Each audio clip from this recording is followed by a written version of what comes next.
Chapter 10 Tears of a Clown. When I was 12, I fell in love with an Indian girl named Dawn. She was tall and brown and was the best traditional powwow dancer on the res. Her braids wrapped in otter fur were legendary. Of course, she didn't care about me. She mostly made fun of me. She called me junior high honky for some reason I never understood. But that just made me love her even more. She was out of my league, and even though I was only 12, I knew that I'd be one of those guys who always fell in love with the unreachable, ungettable, and uninterested. One night at about 2 in the morning, when Rowdy slept over at my house, I made a full confession.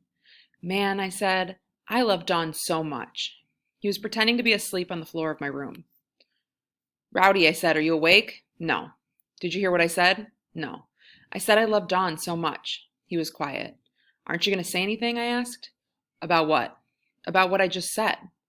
I didn't hear you say anything. He was just screwing with me. Come on, Rowdy. I'm trying to tell you something major. You're just being stupid, he said. What's so stupid about it? Dawn doesn't give a shit about you, he said. And that made me cry.